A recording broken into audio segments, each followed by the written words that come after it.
Welcome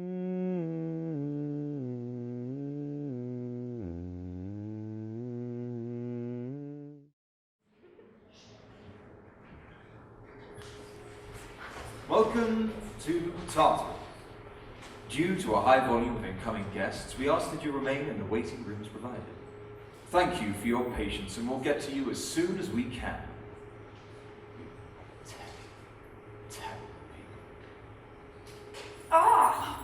Oh, I hate it when they do that! What is this?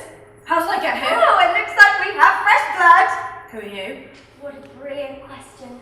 My name is... Where am I? What's going on? Enough! Didn't you listen to the announcement? You're in Tartarus. Well, technically the waiting room for Tartarus. It appears we haven't quite made it inside yet. Tartarus? As in... Helen? You want to take this one? Helen? How's Helen? What is it? Let's give our new friend a summary of what's popping, shall we? Oh, it feels like I'm being tortured here already.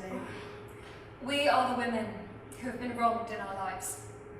And now, we are the women who shall never die, in the pits of Tartarus where we shall forever dwell. And the noiseless screams from the shackles, as they never tell the story of us, or why we did it, the sorrows that we've created and crimes that we've committed.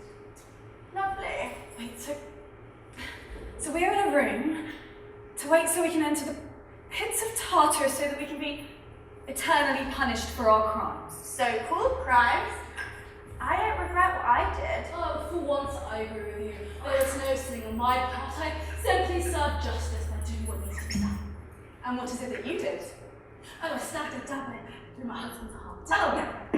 Fair enough. Isn't she delightful? He had it coming. Oh, I bet he did. If you had been there, if you had seen him, I'm sure you would have done the same. I'm not blaming you. Men. Men. And what about you? What did you do? Me? I'm here for no reason. I'm clearly not supposed to be here. I see. So, you did nothing wrong. Not even, stab your husband a little bit too. I don't need to answer to you. Oh, well, that's no fun. I'll tell you what I did if you like. I don't care. I lured sailors to my island and let them feast on my harvests. And then, when they felt right at home, my potions turned them all into swine. It was a good time. Don't worry. I have no need for livestock just yet. Besides, there isn't much meat on you, so it would be a terrible sacrifice for the gods. The gods. They could only wish. Sorry to keep you all waiting. How is everybody doing today, huh? No? Fine. Be like that. It's not like I'm the one keeping you from being eternally tortured or anything. So you work here? Yes. I need you to direct me to your superior. There appears to have been a mix-up. I'm not supposed to be here, and the mere notion that Panic, Karen, you're supposed to be here. Alright? In fact, I'm personally recommending you to the House of Tartarus myself. I'm the Hades, by the way. Keeper of this domain. Kind of a big deal. But why did you personally recommend her to Tartarus? What did she do? Nothing. This is an attempt to defame my character, and I will not have it. I am the victim. Yeah, sure. Keep telling yourself. Anyways, I'm not here to listen to your tantrum. I have enough inside this hellhole as it is. I mean, you'd think after the 76th time of having your liver pecked out, you'd learn to just get over it. But no, Prometheus is still out there, whining like a baby like he's losing all of his organs. I mean, dude, chill out. It's just that it will grow back anyway.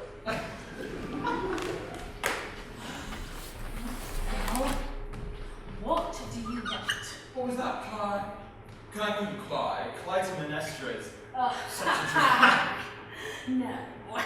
You may call me Queen. Queen Clytemnestra. torturer, and nothing less. Now speak. What was it they intended on telling us? I forgot about that, sleep. Here at Tartarus, we'd like to thank you all for your waiting during this busy period. We'd like you to know that your patience is duly noted and it counts for, well, nothing. Of course it doesn't.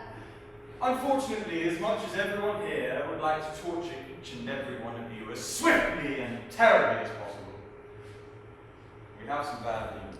I am ready to serve for my crimes. I forgot you were still there. Helen, did you really just say you're ready to serve your crimes? You don't have to be such a pick-me girl, do you? Silence, let him speak. Due to budget cuts, underfunding, and some of my demons deciding to unionize, against the allegedly detrimental impact that torturing people seems to have on their mental health. Essentially, a number of my torture chambers are closed down indefinitely, and as a result, only one of you is to serve eternal punishment in Tartarus. We're sorry if we've offended or hurt any of you with this statement. Wait. So only one of us is to be tortured? You said it was an unfortunate decision. It is very unfortunate for me. Yeah, but some of us will be freed. We won't be stuck here for eternity, and that means Now hold your thoughts. What makes you presume that you would be able to escape Tartarus? because I've done nothing wrong. Now point your finger elsewhere. Show some respect. Please. Look, you're each getting a chance to argue your case once I go. You see, I was going to just choose whichever one of you I thought would be the most fun torture. But I've decided, well, there'll be much less paperwork if I let the four of you decide.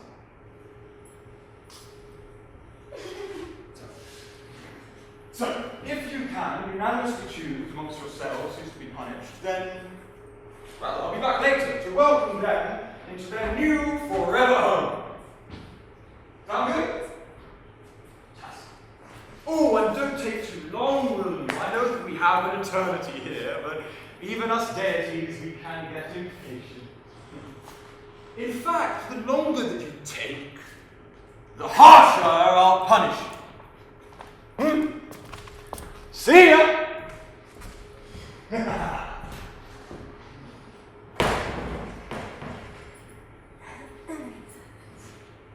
So, how are we going to do this?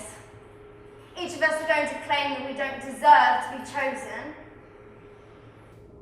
Well, we could draw lots. Except we don't have any paper.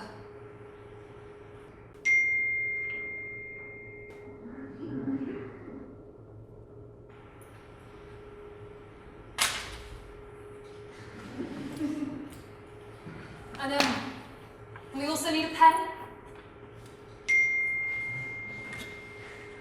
Thank you. And I would like to request a poison-tipped spear to murder Hades and escape from this place. Well, they must be out of spits. Fair enough. Give me that paper.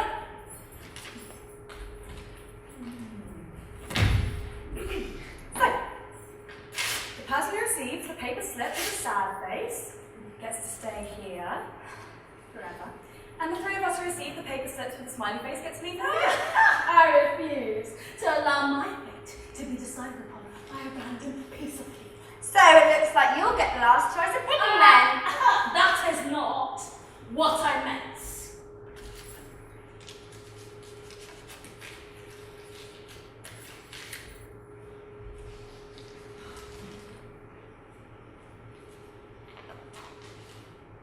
Actually, I changed my mind. Helen, you go next.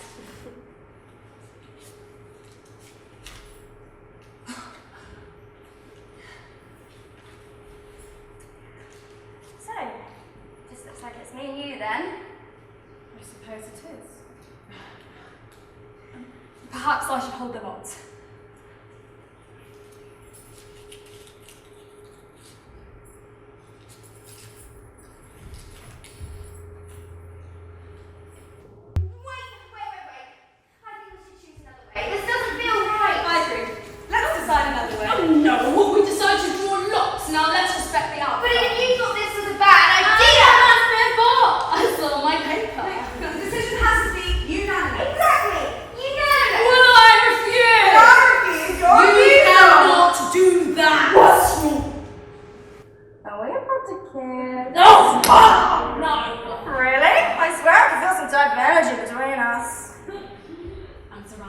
insult.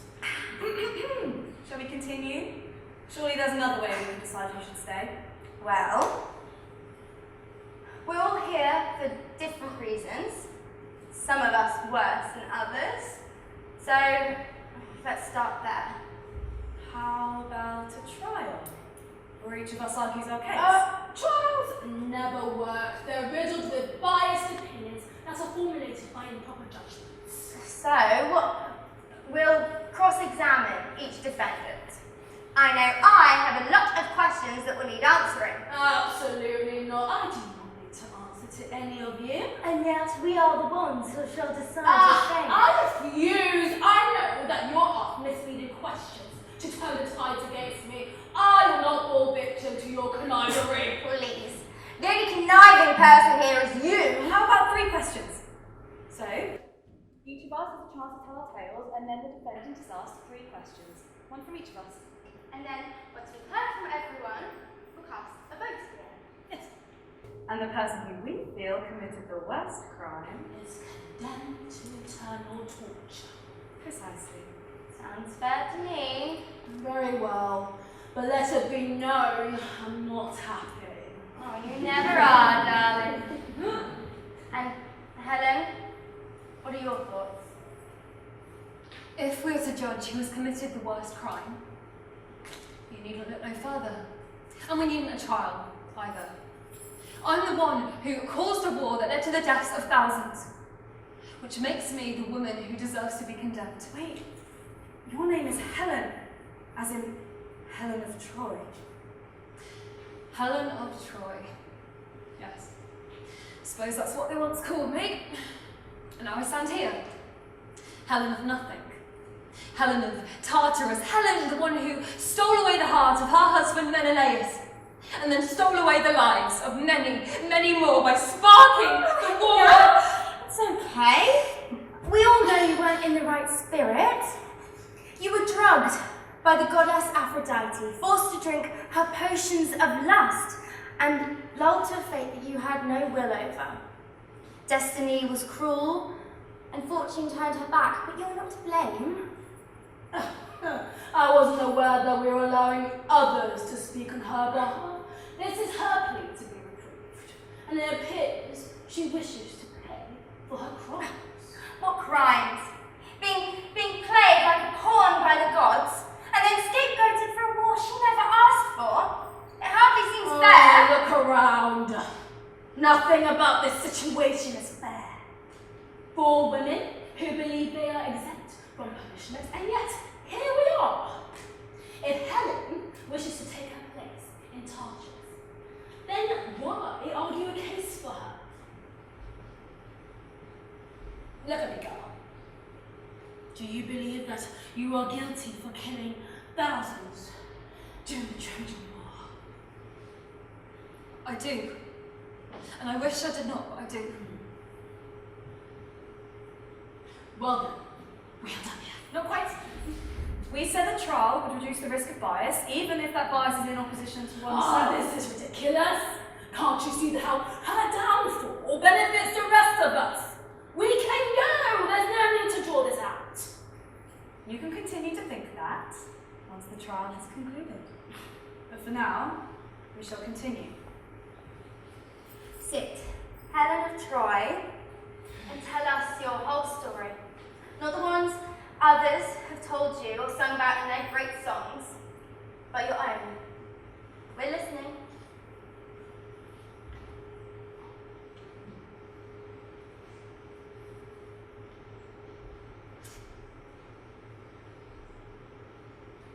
I don't really know where to start. Nobody ever asks. My part in the 10-year war was short, yet monumental. In the pain, and the suffering, and the chaos that followed. I was but 7 years of age when I was married away to Menelaus, one of the kings of Sparta. It may seem young to some, to be born by Zeus, king of the gods. My divine blood was desirable to so many kingdoms. I remember how the men lined up to see me, with all their horses and presents of silvers and golds. Old men and young asked for my hand, and I remember how my feet clung to the ground as I tried to stop my body from trembling. It was peculiar. I had lived in this great hall for years, dined here, and played there as the nurses tended to my Gray's knees. And yet, when all those men gathered there,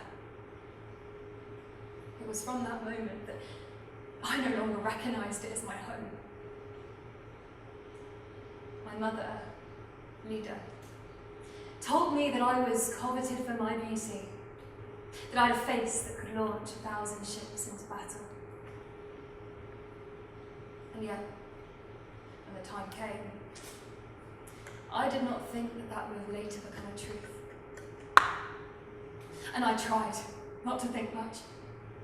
When my stepfather, Tyrandarius, forced the men to swear an oath to protect me from those who may try to steal me away from my spouse. I was young, but not completely ignorant or sheltered from the lusts of man. There was a time where I was told that I'd have the choice to choose a spouse, on the allowance that he was a powerful man who could bring no shame to our name. And yet, when the time came, they decided to draw straws instead. And it was through that game that I was married away to Menelaus. Now, Menelaus was not a cruel man, and that does not make him kind or good. He could have been worse, and for that I am thankful. But I did not love him. And I do not think that he loved me either.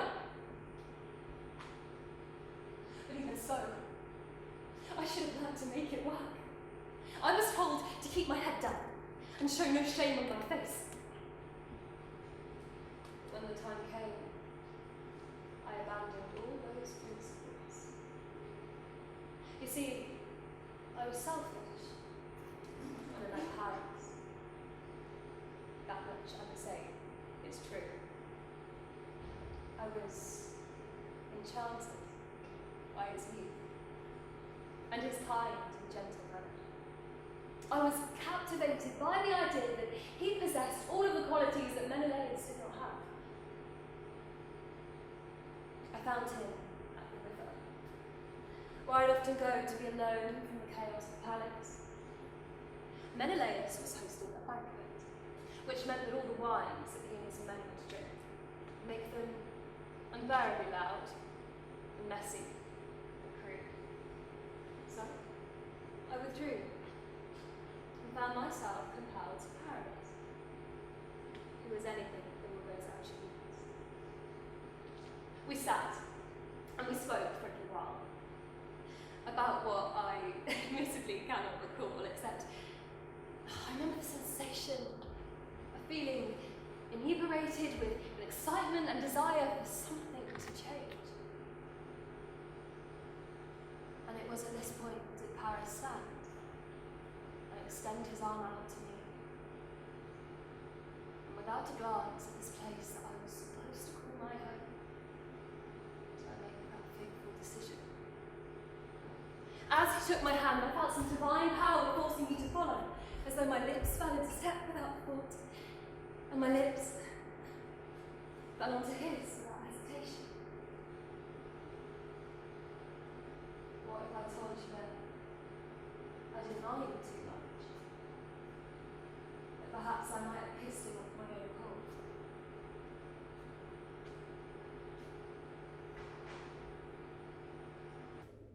You said that my actions were as a result of Aphrodite's divinity.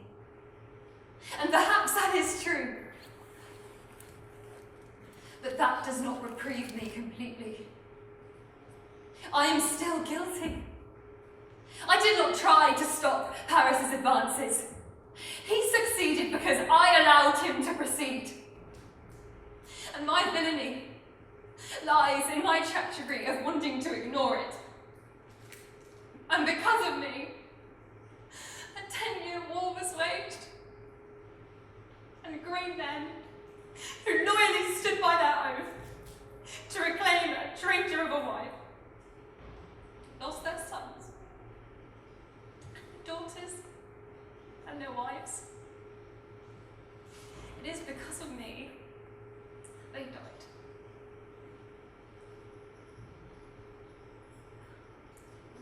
Thank you for your testimony, Helen of Troy. Is that all? I don't understand the question. So you're responsible for tearing apart families, destroying their homes, their wickles, because you claim that it was because that cowardly man Paris was nice to you. How can you stand before any of us with that excuse? I am asking my question. Go on. Continue to justify your treachery. I cannot justify my treachery when women in positions worse than mine have been able to abstain from a loveless life. I was weak. I know that now. There is nothing wrong in believing you deserve to be loved. Did you love Paris? I loved the idea of him, just as he did with me. And I know that this is not a dignified answer, but I now know better than to focus on the beautiful lies and to ignore the ugly truth. Would you do it again?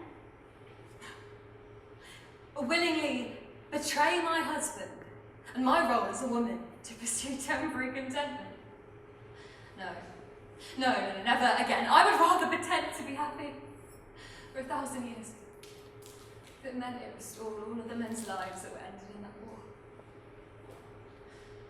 I should have rejected Paris when I had the chance. Perhaps the gods would have planned my fate more favourably. You truly believe that Paris would have stopped pursuing you if you rejected him? I know the gods, and they, especially Aphrodite, wouldn't have respected you for rejecting that man. They care nothing about virtues, only whether or not they feel slighted. When the gods wish to wage war, it will happen whether or not the three of us agreed we'd ask a single question each. We did not agree to any additional commentary. Well, you made them all yourself. Clytemnestra is right. If we are to remain balanced, then we must stop injecting our own thoughts into each other's narratives. 3 questions. That's all. That's what we agreed. Helen is finished. Now it's your turn to tell your tale.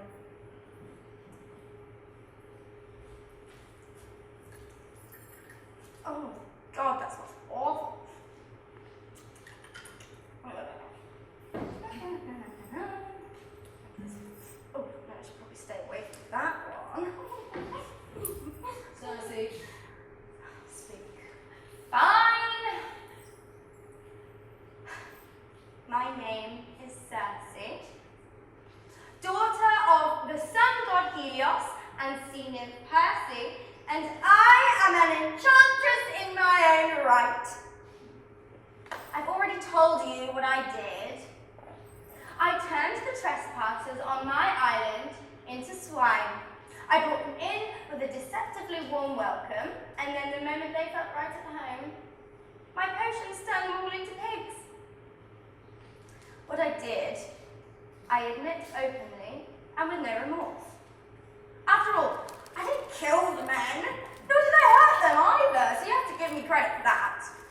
After all, I punished them, but I did not make their lives torture. I simply put them in a pen and let them be. That was all. That's all there is to say.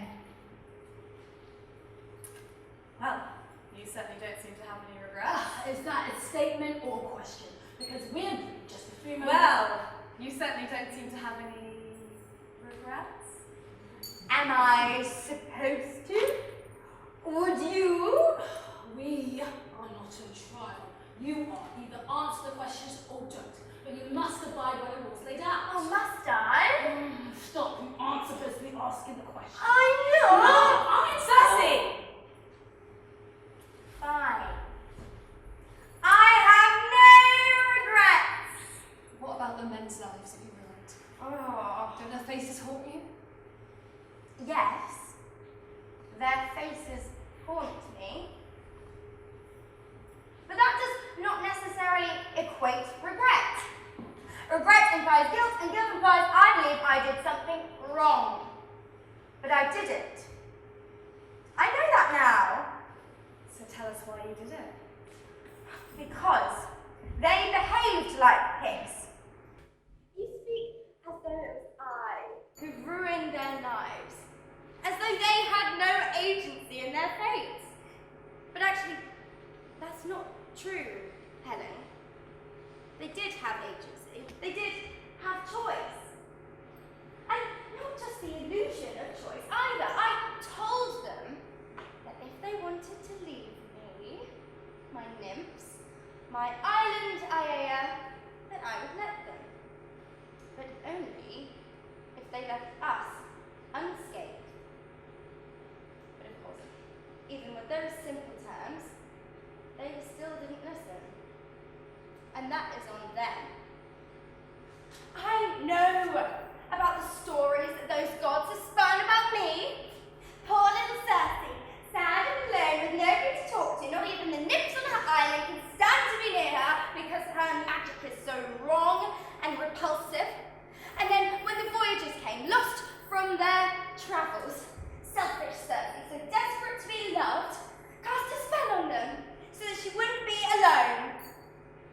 Well, that's a load of shit. You know, there was a time when I was excited about the prospect of visitors. And that isn't because I was lonely. It wasn't because I was bored. I was happy. I was content. And so were the nymphs on my island. Everyone was happy. They didn't fear me. They respected me. And I respected them.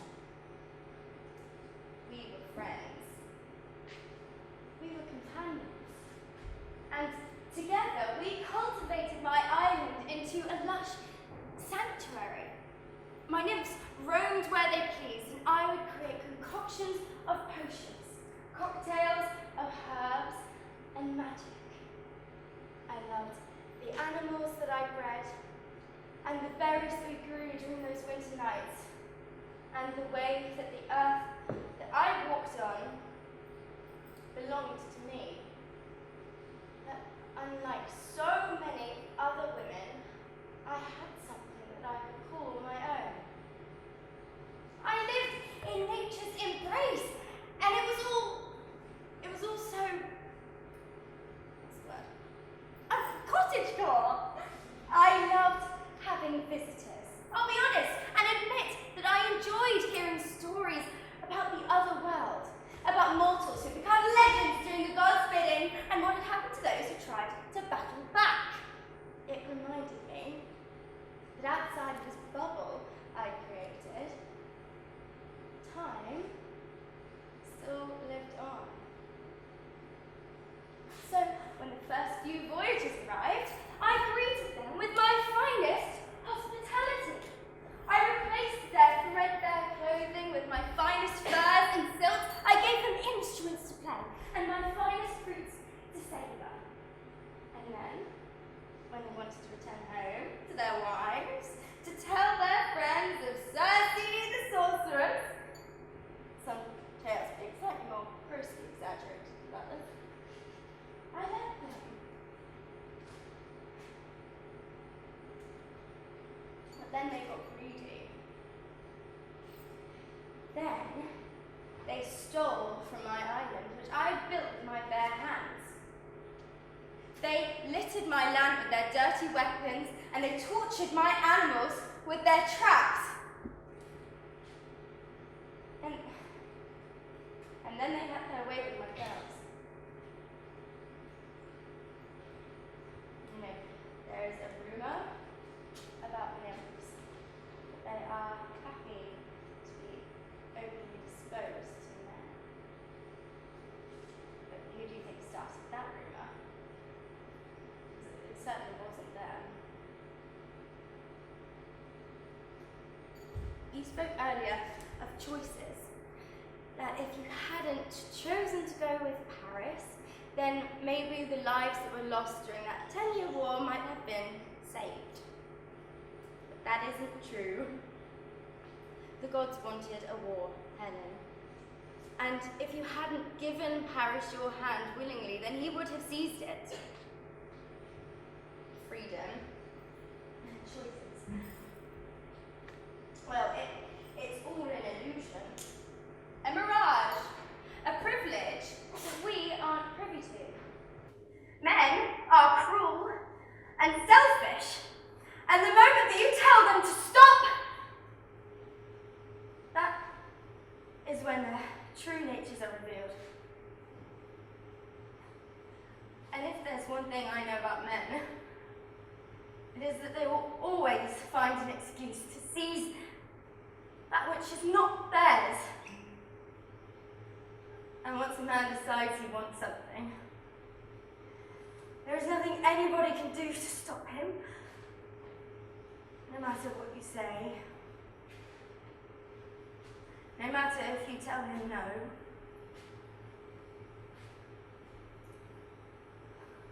Thank you. I think that's everything. Thank you. Not quite have to answer my question. You couldn't have asked during that awkward silence. I demand to answer my question. You cannot deny me that. Nobody's denying you anything. Just hurry up and ask your question. Remember what Haley said, the longer we take, the harsher the punishment. It's in your best interest. I will ask my question, and I'll take as much time as I want. Oh, to ask it. So, Cersei, it is time for a question from me. Lucky me. My question is... Oh, please! Ask your question already! Why did you really allow them into your home?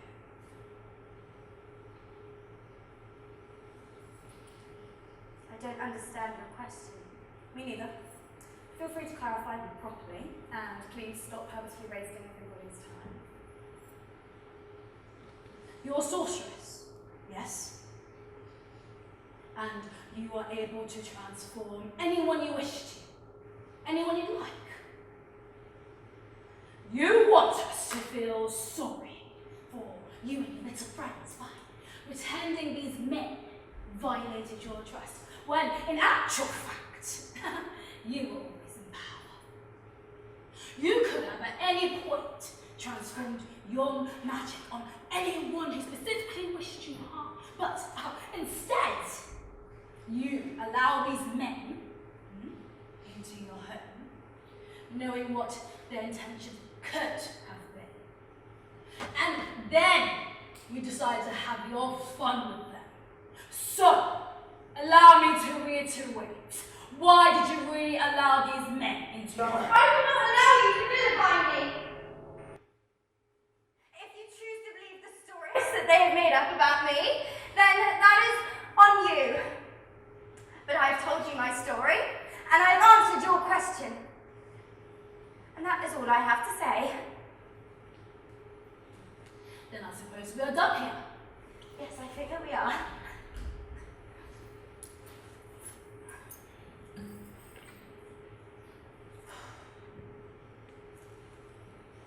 Oh, so, it's finally my time.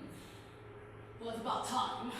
Should we have been going in order of social ranking, I would have been first, but I suppose I can exercise. Oh, how gracious of you. If only we were all more like Queen Clytemnestra, then maybe we wouldn't be in this hellhole. Oh, wait. Maybe not. Oh, no. You. By Zeus.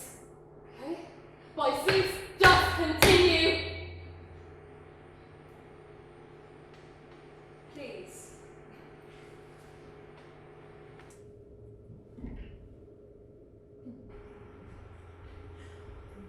Well, I'm not going to bore myself by recording unnecessary details of my story. We get it. You're not like other women. Cersei, stop heckling. You stop It heckling! is my time to speak.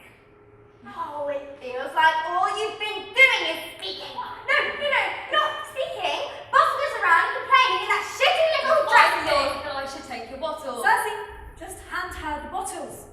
You've been drinking too much. Okay.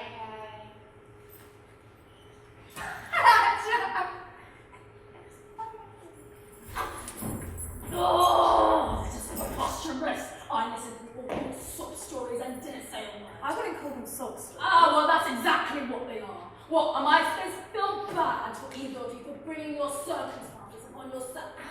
Oh, there it is. The victim blaming. Oh, no, please continue. I know who I'll be voting for at the end of all this. I am simply stating the facts. The things that happened to me, the reasons why I committed my alleged crime, was due to an external influence, one which I could not have prevented. Instead of poking holes in Cersei and Helen's stories, how about you focus on telling your own? This is your last chance. Very well. Then you'll see that I'm right. I am Queen Clytemnestra, and I murdered a man to avenge my daughter. So I suppose you can say that my husband had it coming.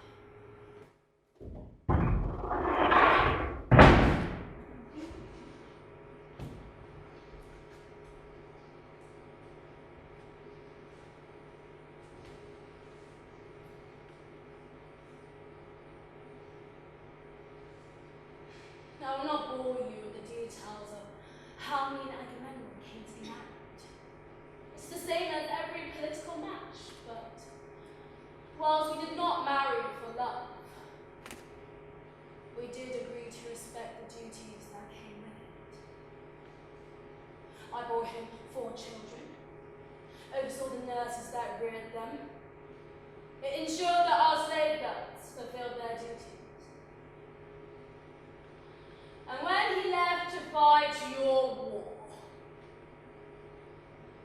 I was the one who ran the household.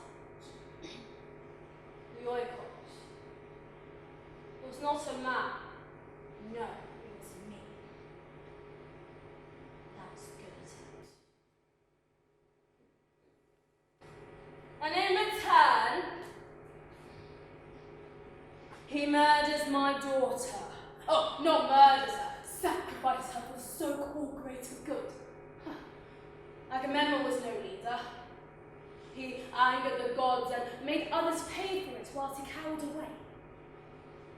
He was a lily-livered fiend, a tyrant, and had no place as a king nor as head of the house.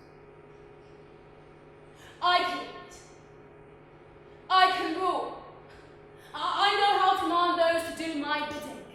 I did it for 10 years without his interference. I gave him 10 years to beg with whom he pleased. 10 years to seek his glory, his so-called chaos at the expense of others.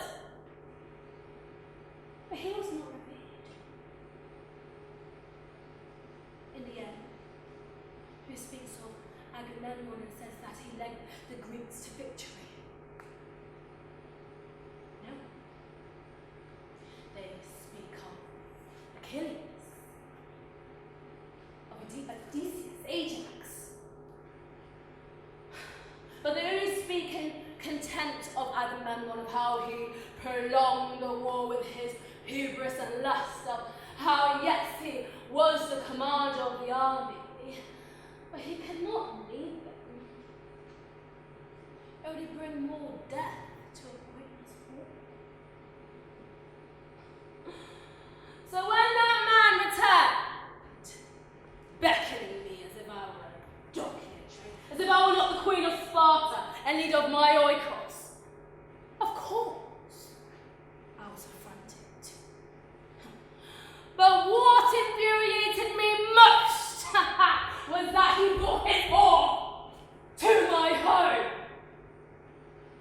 And not just that, it was also the way he presented her for all to see in that chariot, as if She were a blushing bride, being rushed to a marriage bed and not to desecrate of my authority. He did that purposely to seize away my rightfully earned power. So,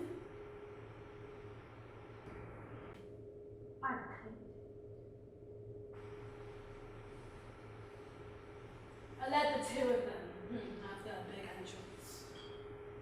I told my servants to run a hot bath and wash away the smell of war. And as they revelled in their glory,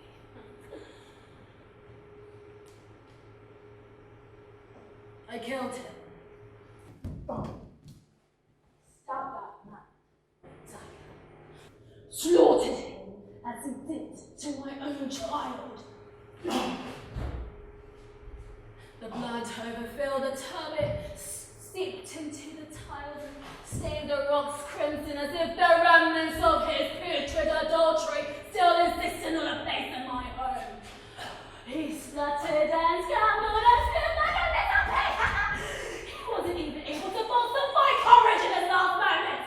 Pathetic!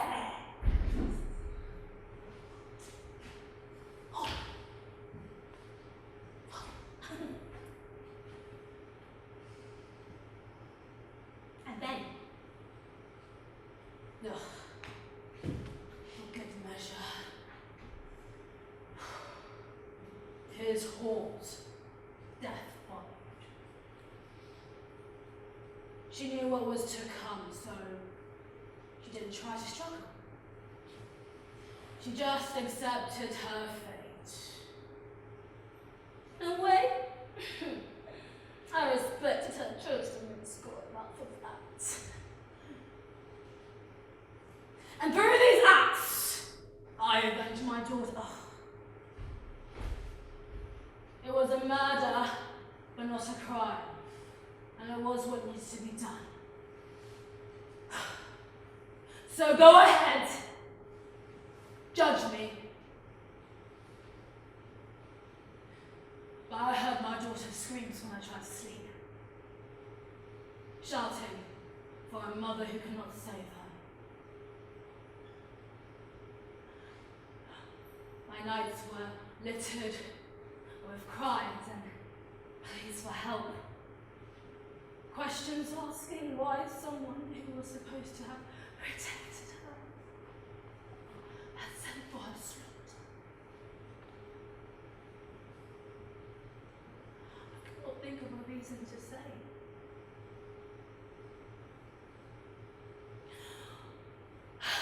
Now, sorry excuse for a father's dead too.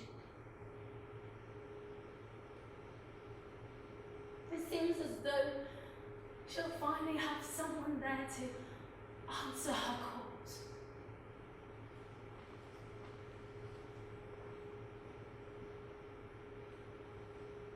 He harmed his own for glory.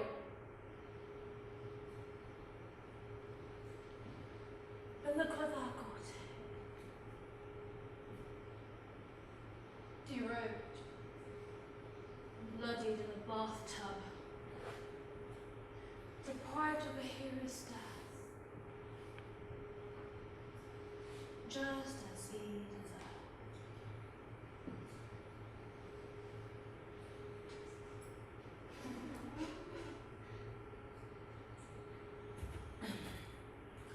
Well, are you going to ask me any questions or not?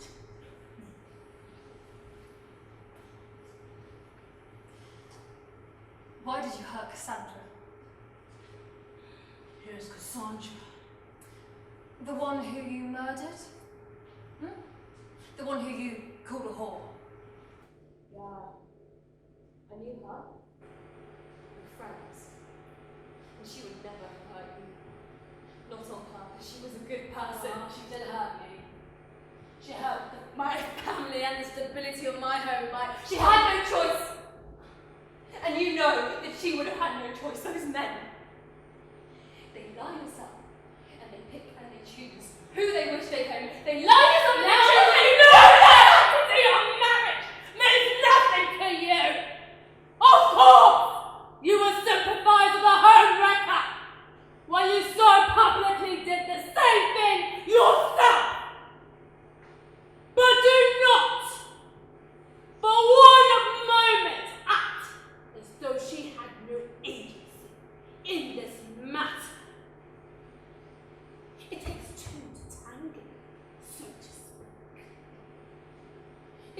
true that Agamemnon was a lecherous man. But your Cassandra, she knew this, but still had no shame.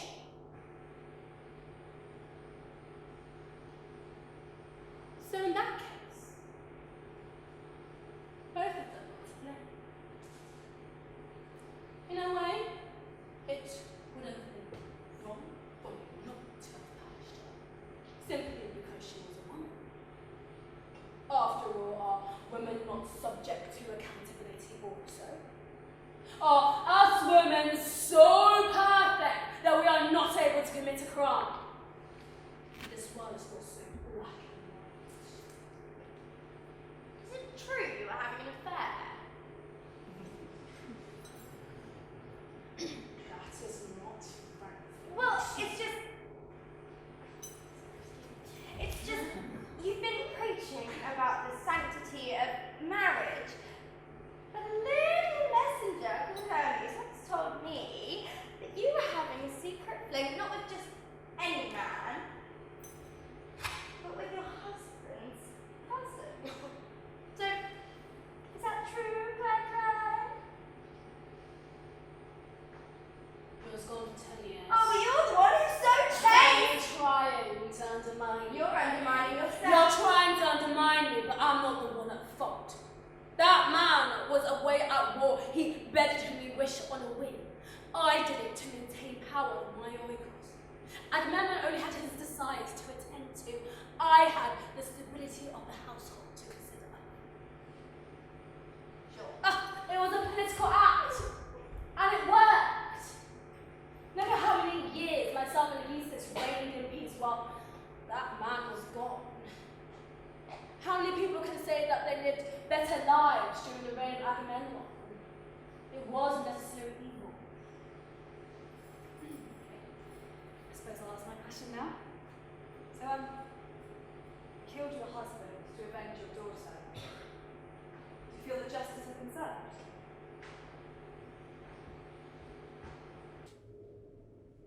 No. No.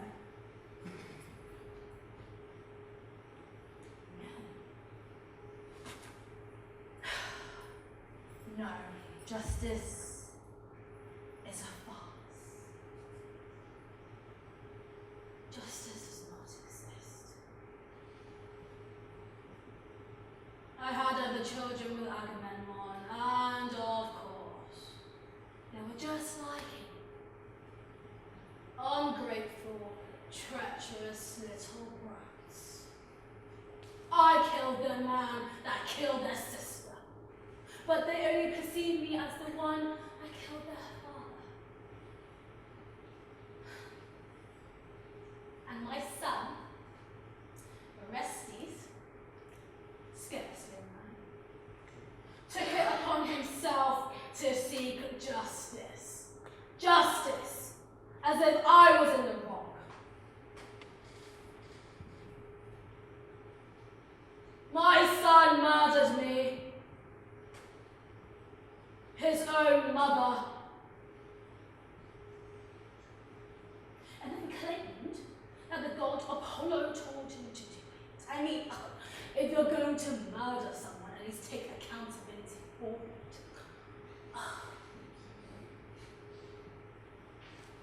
And then there was the trial.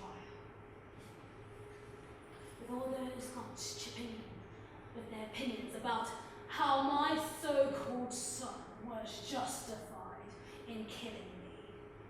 Justified. No mention of his dead little sister Ephigenia.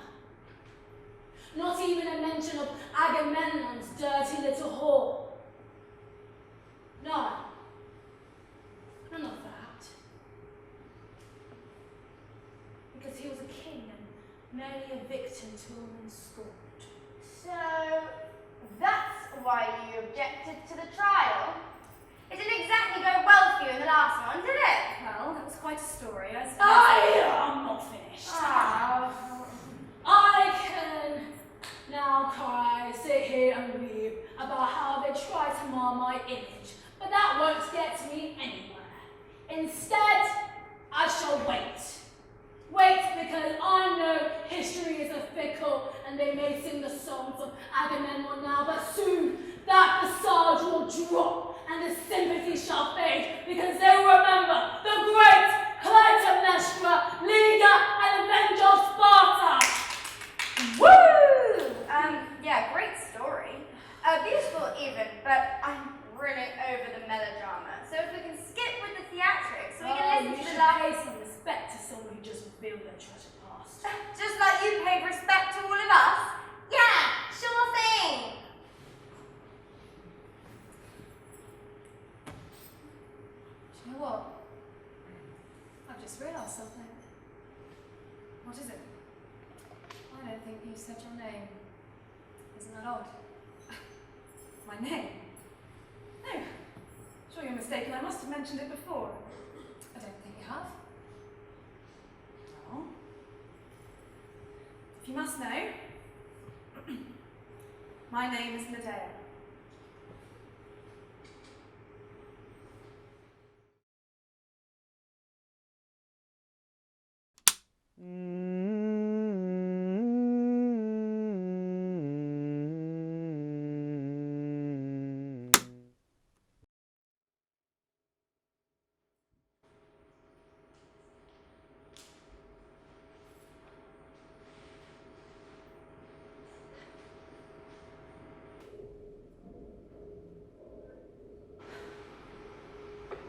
My tale began long after the lives of you and your children's, and for that I am glad. It means that you won't have heard the songs about me. You won't have been tainted by the lies that fathers tell their sons, the cautionary tales that mothers whisper to their daughters about Medea, the woman scorned. You will finally hear the truth. Us women, we know how it is to be in the shadow of a man, to have to stand back, silently accept that while they can immortalize a single act worthy of glory, an act that they themselves may not have single-handedly committed, our lifetime of brave actions and achievements are expected of us, treated as the bare minimum. We cannot be anything but perfect, else we have failed our roles, and even then that isn't enough. I did everything anyone could ask of me. I helped my husband secure fame and fortune without asking for anything in return, except for his love. I abandoned my family and fled for his city, so he could secure his title. I bore him children, 2 healthy, beautiful boys, to carry on his lineage. I gave him no trouble. I did all that was asked and more, without a word of complaint. I was the perfect wife. Of course. Men don't want perfection. They want something they can corrupt. Something they can blame. To fulfill their fantasies and rid them of their boredoms. And then, when they're done, they leave. They abandon responsibility and venture forth to someone else, someone younger and more naive, to repeat the cycle. I gave him glory. I showed Jason how to obtain my father's golden fleece. I was the one who helped him reclaim his throne.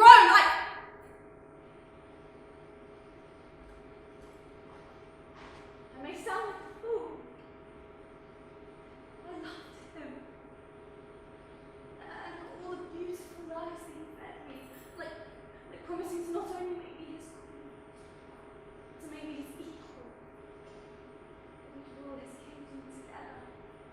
And somehow, calling for him felt less foolish. Because I wasn't just going to receive love, but real power also. Two luxuries that women so seldom receive individually, let alone in tandem. Can you truly blame me for seizing the opportunity? Can anyone here tell me they wouldn't have done the same? Same as what, sorry? I haven't actually said what you did.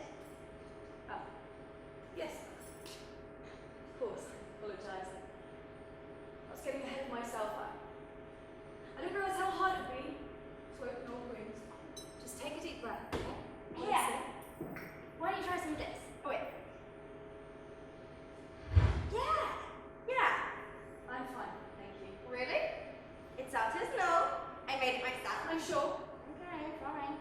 Carry on. What was it? I can't seem to remember. You're going to tell us about the horrible action, Mrs. It's got you so worked up.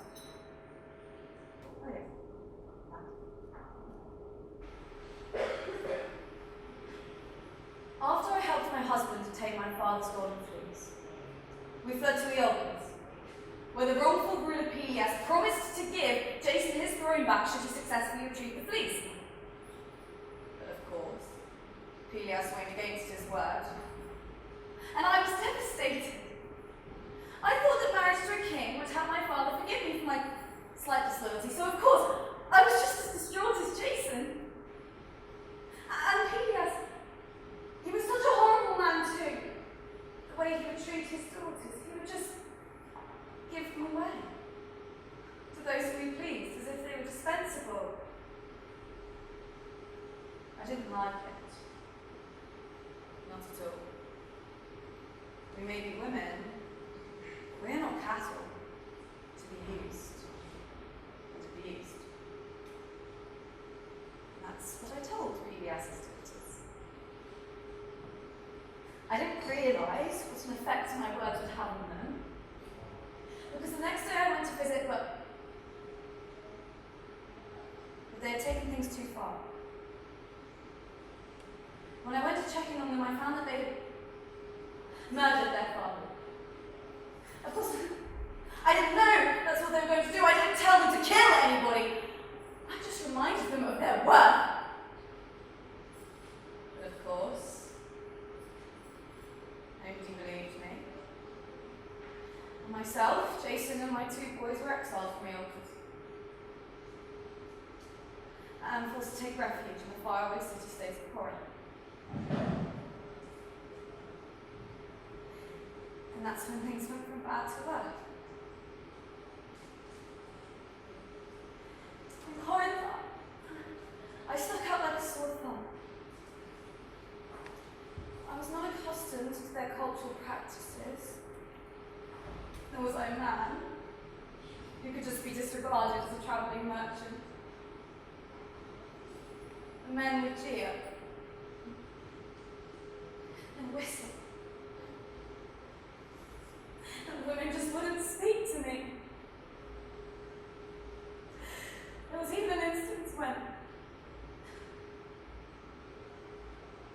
the women held me down, slapped flour over my face,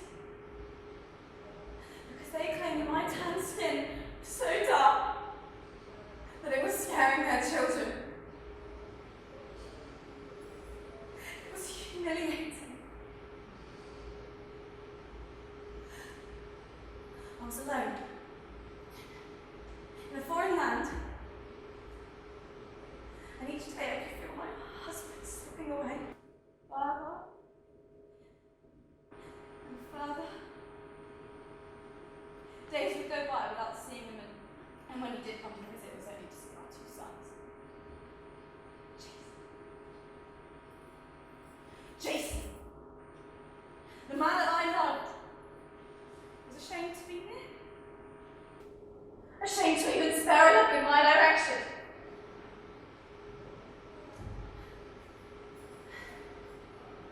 Do you know how it feels to be treated like a barbarian? To be ridiculed and bullied for a reason that you can't control. Being born in what they claim is the wrong place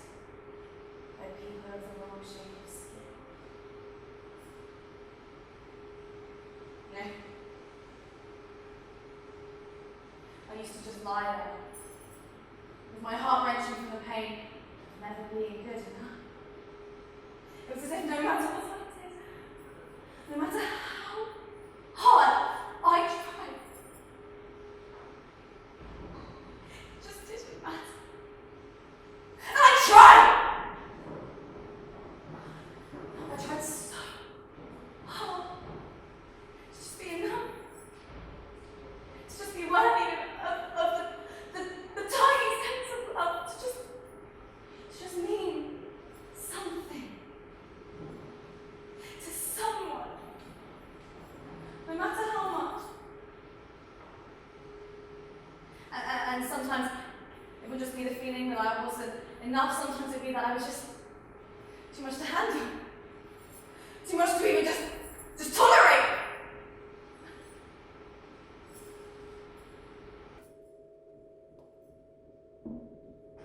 What a warm feeling it must be to believe that you are loved,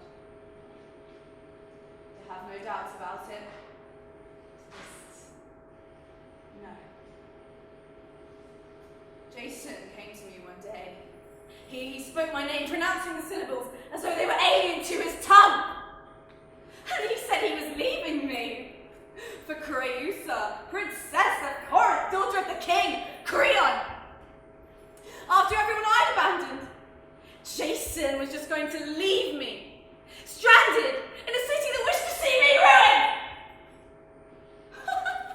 And he had the nerve to say he was doing it for our sons. He was abandoning their mother and marrying someone barely older than they were. For all the love that I gave, all the tears and time that I gifted. All for nothing.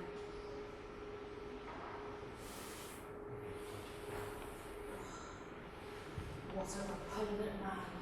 If I were you, I would have never let that happen to me. Are we really going to start misplacing the blame again? No, I do not mean it like that. I merely mean I was taking vengeance on the man that scared me so perfectly. We know. You already told I us think about. that we shall now dare to finish. Thank you, Helen. As a matter of fact, I did take vengeance. No one far was angry, and hurt, and confused. Somehow still so in love. Love and madness go hand in hand after all. And I will admit I did something out of hand. Out of hand. And yet when you know what I've been through, understandable. King Creon, irritated by my sobs, my cries to the gods for justice, tried to force me out of his kingdom.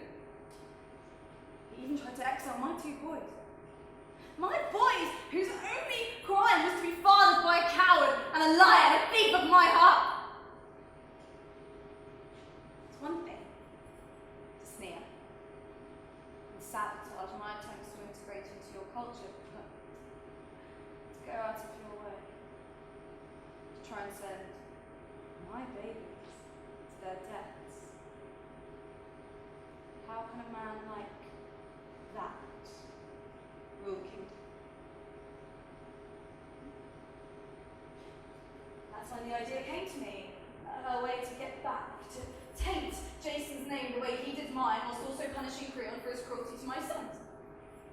You see, I may not be as knowledgeable nor as able as Circe, but I do have some experience with magic. So, I let Jason abandon his family by running off with that girl, and then I presented her with a wedding gift. A gown adorned with a special poison. She placed it on her body. It burned her. She cried out. And her father, the great King Creon, ran to help, and upon touching the gown, he too was set alight. And while all this was happening, what did Jason do? Nothing. Of course, except watch on in horror as his new wife and father-in-law, the king, died before his eyes. And the kleos, the glory that he only got from my kingdom's feet, which he only obtained from my help, well, that was gone. And he quickly became Jason the cat.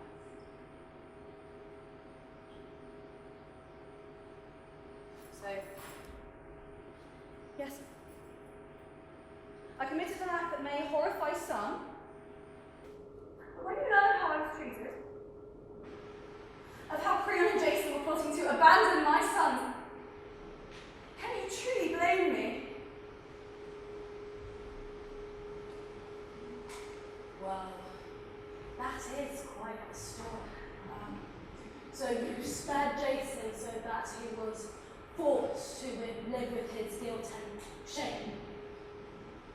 But what happened to your two sons? My son. My sons. My sons are dead. I don't think I need to explain what happened. You can fill in the gaps. I believe you still have your question left? Look, I do not wish for you to have to relive this horrific event. Truly. I don't understand why you had to harm Creon's daughter to seek revenge. I mean, surely you could just look for Jason for your revenge, or you could have at least tried to, you know. Not this again. Enough with your false pity. You seem to care about the women hurt in everyone's lives but your own. Killing Creusa was a necessary evil. The best way to harm someone is by hurting those they care about the most. Jason didn't care for Creusa the way he was supposed to. He valued her for the ways he valued me, for the ways in which he could exploit her. She promised power. A biological means to replace the two sons he already had. A way to erase him completely from his life. Now, I don't revel in violence as violence. We watch the royal taking offs take place, but my sons deserved more. Ridding the world of Creon, a cruel leader with no compassion, and Creusa, a woman plotting to replace me, was a sure way to protect my sons, whilst ensuring that Jason felt the consequences of his malicious action. The glory I gave him, I reclaimed. I put my needs as a mother over my needs as a daughter, a wife, sister. I protected my sons. And yes, some casualties were involved, but I did what had to be done for my babies. Was that so wrong? I wasn't expecting any of that. Neither was I. Only the two of us were so alive. So, there it is. We've each told our truths, and now I suppose it's time to cast our vote. Our votes. Oh yes, that whole who should we condemn to eternal damnation thing? Don't know what to do. I don't know how I can condemn anything for what you did. We all had our reasons. Choosing someone else to suffer. It just seems so cruel. In a way, I wish we could just dwell in Tartarus together, and then at least we'd have each other. No. Don't be ridiculous. Now is not the time to be sentimental. The four of us are not friends, nor are we allies. We may be able to identify that some, more than others, do not deserve to be, but that is all. Now let us just cast our votes and settle this once and for all.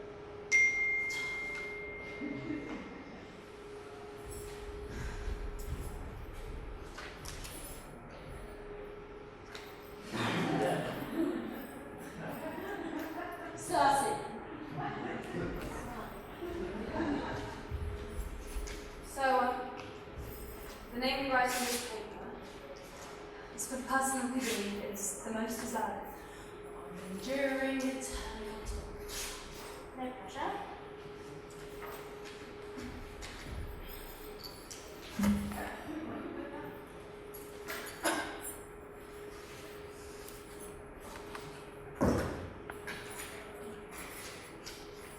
Is that all finished? Mm-hmm. I'll count the votes. Person with the most votes is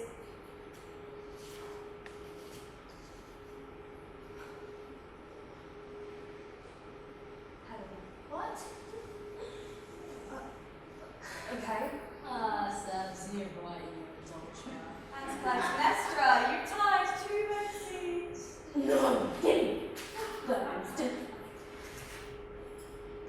This doesn't say my name, it says clit menstrual. Oh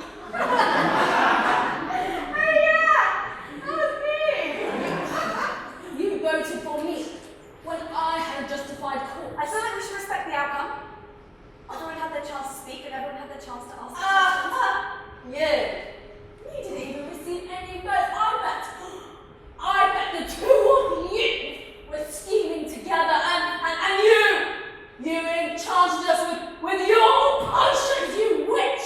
I did not agree with There was nothing in my drinks. I voted for you because you're a hypocrite. Oh, and a vile, horrible being. And what about you? Huh, you pathetic thing. Your war kills my daughter, and you're still not satisfied. I heard you. Oh, so you're still a liar now. Can't you see what she a liar she is? That big act, that facade of innocence, and to me, I can see right through you, vicious little bitch. I voted for you.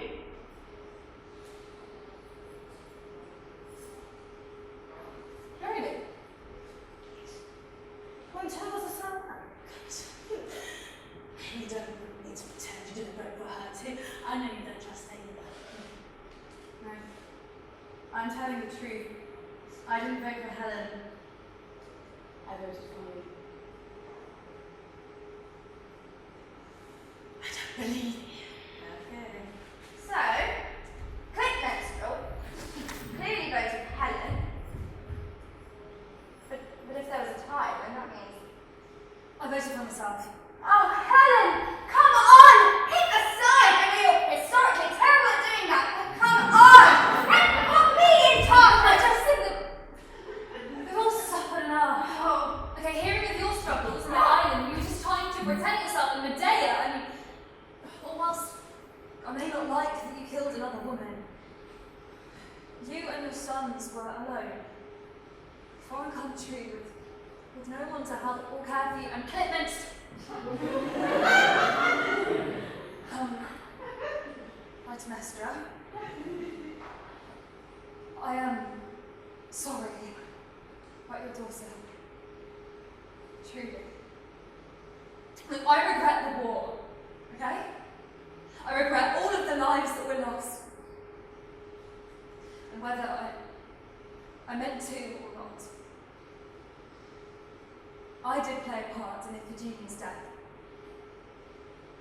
Without the war, she would have still been alive today. I want to take some sort of responsibility. Even if you don't understand why.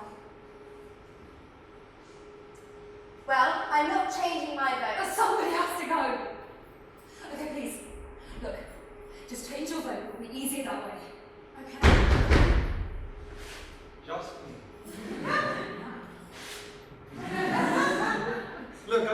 enough time, so who's the lucky lady? I am. No, she's not.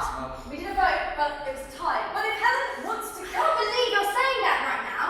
She's the one insisting. Look, if it's really an issue, then maybe I can sort it out. And how do you propose it happen? By giving you a taste of what to expect during your stay here. Cool. Maybe shaking things up a bit, moving a bit quicker.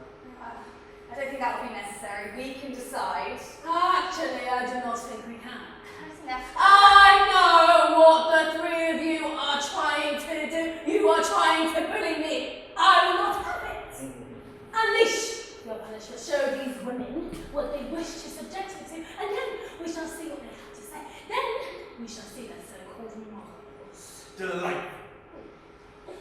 I've really pulled out all the stops for this one. Tailored a special torture method for each and every one. A punishment that fits your crime. Alleged crime. Oh, alleged crimes. Silly mistakes, little oopsies. Whatever you wish to call them. Hopefully this will provide some clarity. Enjoy! I don't understand. I thought he was going to...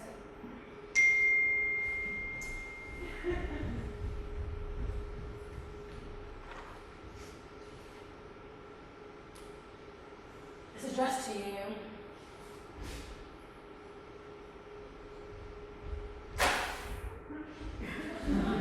My God.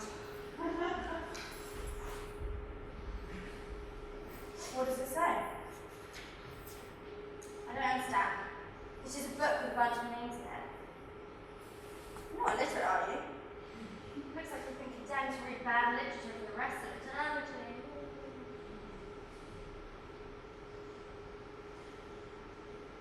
The first to die is prey to silliness. Hurried into darkness.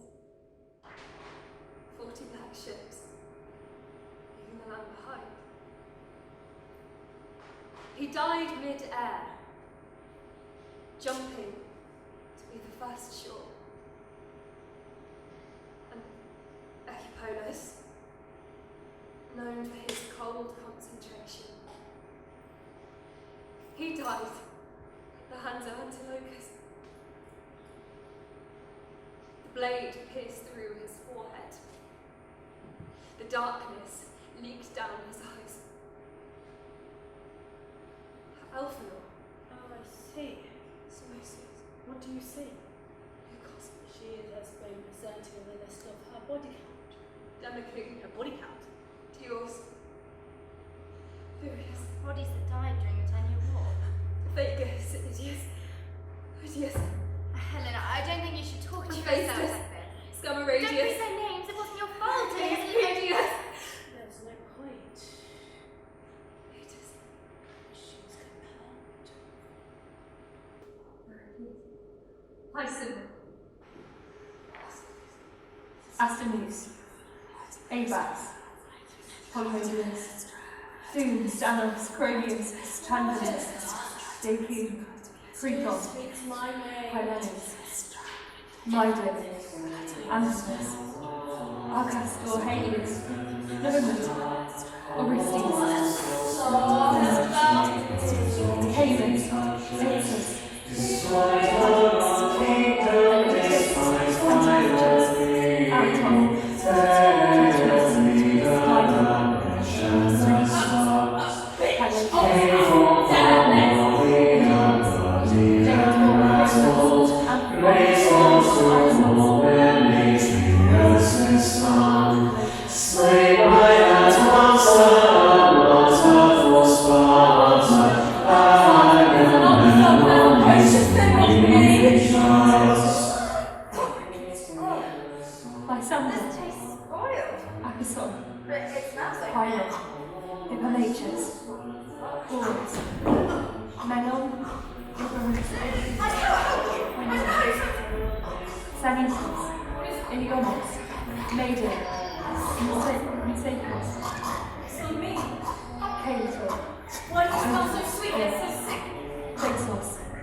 And Iphigenia.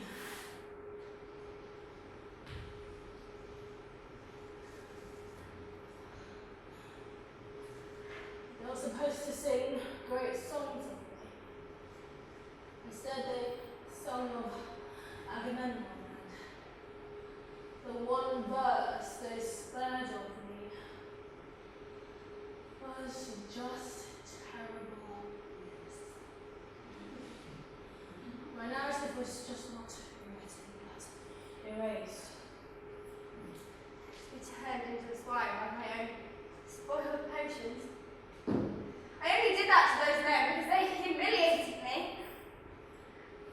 Now, I'm the one who was being humiliated. There was no consideration that I was just defending myself. So many names. So many lives lost. Stories destroyed. So many. Too many. I forgot how my son smelled. I was so used to the smell of carne. I forgot what life smelled like. The rich, smoky scent that clings from standing too close to the sea. And the earthliness that plays in amongst the moss and the leaves of the crisp forest air. I forgot. It didn't always smell like things. The things would be so mellow, so untouched, so innocent. And that's what Hades would have me remember for the rest of eternity. I can't imagine how it must feel to lose your sons. It must be excruciating. You don't deserve this. None of us do. So, wasn't that fun? Yeah. Oh, I hope you appreciated the little details. I usually reserve my personalised punishments for the worst. Everyone else tends to get the whole, burning on a spit whilst your bones splinter into thousands of pieces. Treatment. No? God, what are these people? But it's really not that bad. We have a dog, Cerberus. Yes, he's got 3 heads and he's incredibly demonic, but he's a good boy. Except when he's tearing apart people's limbs. Oh, which reminds me, I don't think I fed him today. Oh. No matter. I'll just have to make the decision myself. You! Let's go! After all we've been through, please don't let it take me! That's not that! I agree amongst everyone here, aside from myself, of course. And this woman has done nothing. Nothing wrong! Oh, really? You said that this would be our choice to make. I didn't realise you were the god of deception. Oh, the god of deception? Me? Oh, no, please. I can assure you I'm a nice guy. I know nothing of deception. Not like your friend here. From how nice they're being, I'll assume that they don't know the truth. I don't know what you're talking about. I told them my truth. Ah, yes! Your truth! And does your truth include how you murdered your brother? What? That is not. She chopped her brother into little pieces and then scattered those pieces in the sea so that he'd be denied the proper burial. Did she tell you about that? Are you Oh, you stop didn't that? tell them. Oh. And what about how you had the daughters of Peleus murder their fathers? She said it was an accident. It was. Oh yes, on their behalf. But ever listening to her lies, she showed them a cheap potion, making them believe that they could rejuvenate Peleus from his old age. I won't bore you with the details, but long story short, the poor girls decided to tear their father apart and then boil him in what they thought would be a magical potion. You seem to have a thing for mutilation. He's lying! None of this is true! And that isn't even the worst story. Medea died. Did you tell them about Corin? About what happened there?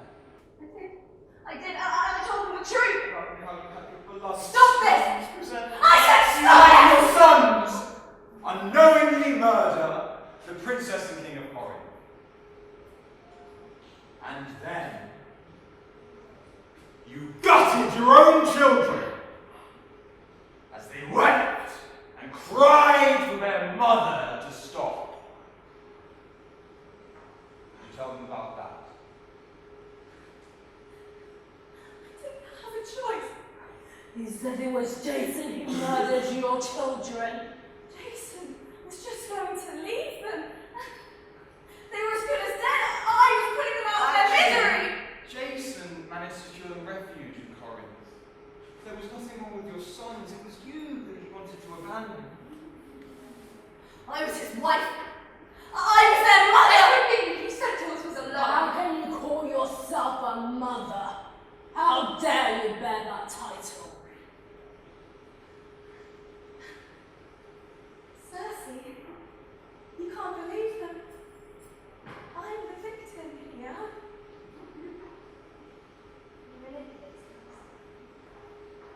Yes, I thought that you were the victim of men's terrible whims, but you lied! And you were so happy Helen to take the fall. Can't bear to look at you. You disgust me. Have you no heart? Have you no Oh, soul? you call yourself a mother. You are a liar and a murderer, and you deserve to suffer. Look at your hands, girl. It's the last time we'll see them this clean. Please! I made a mistake. Don't make me go in there. I've learned my lesson. I'm already being punished! No, my dear. Your punishment has only just begun.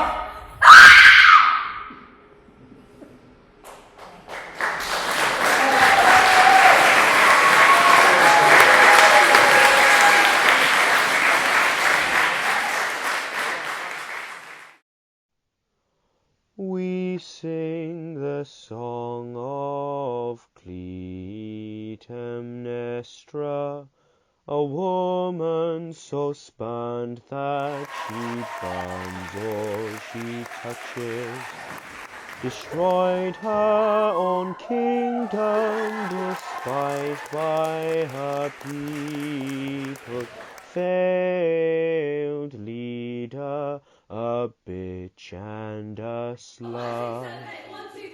Came forth a warrior, bloodied and battled, great lord to all men, Atreus' son.